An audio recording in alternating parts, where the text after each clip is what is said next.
Greetings. So we're going to do a lesson on Indes, which is an integral philosophical part of German Longsword, which I believe is often overlooked in the whole practice, simply because it's something that has to be understood and felt, and it's really hard to convey this with just words or even just looking at examples. So what we're going to do is we're going to take a piece from Master Ringek's writings on the word Indes and what he thinks of it, and then I will extrapolate for you.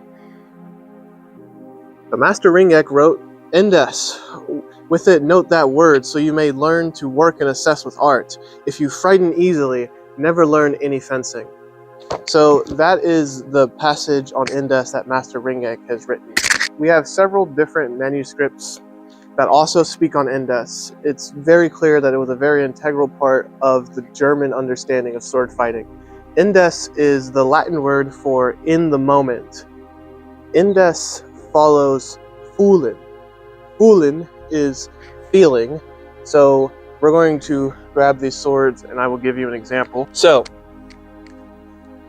in German longsword, when two blades clash, the first thing that will happen in the art form is called fühlen.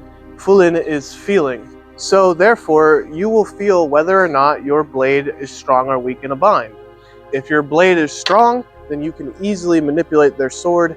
Usually the strong of your blade, which is the bottom half, will be around the upper end, which is considered the weak, so you can easily knock their blade over and then do plaren.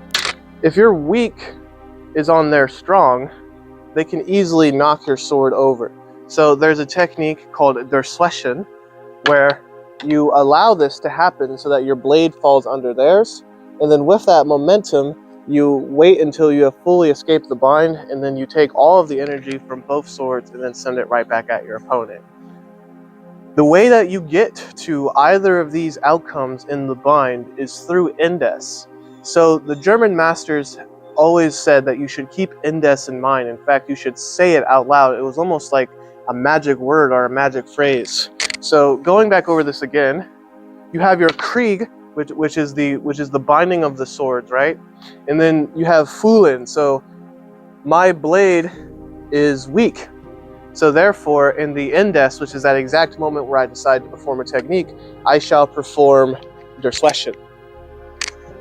On the flip side of that, if we enter Krieg, and from Fühlen I discover that I am strong in the bind, what I can do then is in Indes, I drive their sword down to the ground and then I attack again. This is called plaren.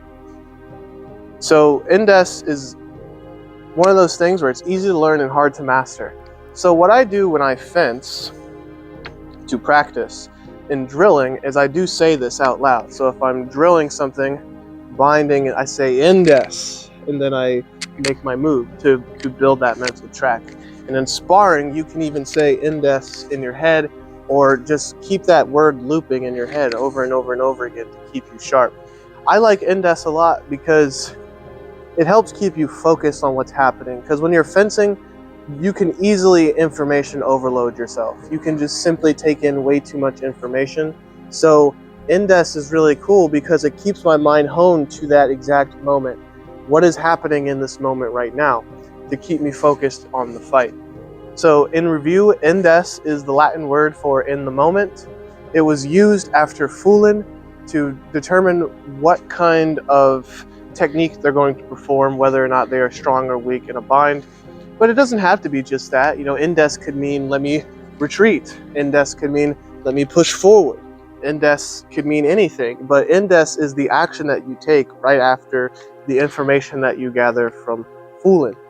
So I hope that this was helpful for you. If you have any more questions, please leave a comment below, and please subscribe for more German swordsmanship videos or sword fighting videos in general, or HEMA videos, and I will see you in the next lesson.